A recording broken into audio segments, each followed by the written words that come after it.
This is the sound of a Jaguar XJ 5-liter V8. And this is the Jaguar XJ 3.0.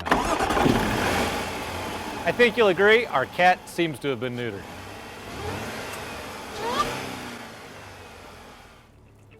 Now, I've never made any secret of the fact that I'm a big fan of Jaguar's current model lineup. And I'd even go so far to say as their 5-liter AJ V8 is one of my favorite passenger car power plants today. So it's no surprise that I'm going to approach the new supercharged V6 with a little bit of suspicion. I don't fault Jaguar. After all, looming government regulations and customer demands for increased fuel efficiency make it hard for any automaker to rely on just a meaty V8 for its lineup. And that's true even among luxury brands. The Jag is messing with perfection, and that's always a dangerous game.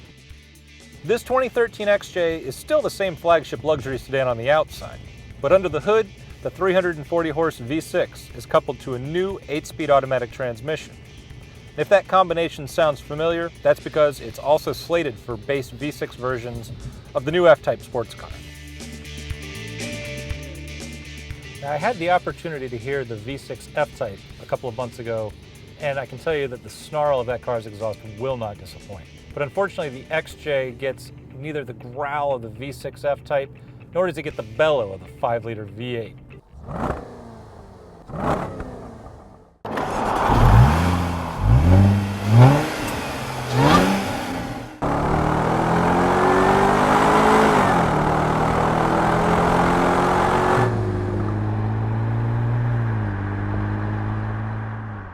In this application, the V6 isn't cammy like an Italian V6 or even subtle like a Lexus. It's just blah.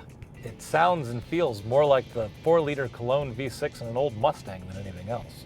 If it seems like I'm putting a lot of emphasis on sound, it's because the aural experience of a V8 Jaguar is one of the great joys to be had in driving today. It's one of the things that sets a Jag apart from something from BMW, Audi, or Mercedes. And in the 3-liter XJ, that key differentiator is gone. There's another issue with the XJ 3.0 powertrain, and it's also thanks to fuel economy demands. It's the car's auto stop-start system. Yes, stop-start can be disengaged at the touch of a button, but the system defaults to on every time the car is restarted. And you'll be reminded of that fact each time the engine unexpectedly shudders to a halt, then shakes back to life again. Now, I'm not a stop-start hater. Some of the systems I've used have been extraordinarily smooth. This just isn't one of them. The new V8 XJ also gets stop-start this year, so it's going to be interesting to find out how smooth that system reacts. The rest of this big luxury liner is plenty smooth though. With the drive mode setting in normal, the XJ eats up miles of interstate, and the absence of the V8 engine isn't really noticed. That is except at the gas pump, where the XJ's fuel economy moves pay off in the form of 27 miles per gallon highway in the rear drive version. Punch up sport mode, and the shocks firm up, the throttle response sharpens, and the whole car seems to shrink about half a size. The blown V6 has some giddy up and go, but it's nothing like the big 5-liter V8.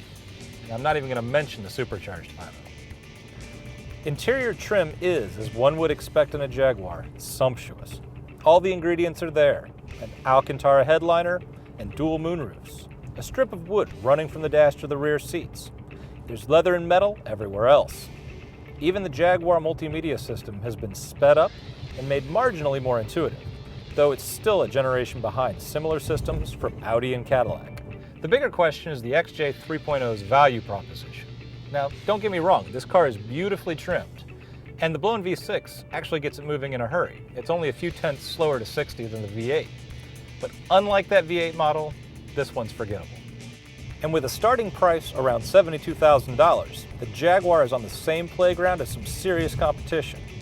Without its lusty V8 engine, you've got a sedan that's not as nimble as a 7 Series, not as technologically sophisticated as an Audi A8, and not as intuitive as a Lexus LS.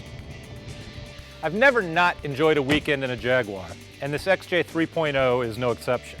But we still think that there's a lot more value in the brand's XF sedan, and the XK Coupe is definitely the looker of the lineup. But if you're hooked on an XJ, at least you'll pay less at the pump. For Auto Week, I'm Andrew Stoy. Enjoy the drive.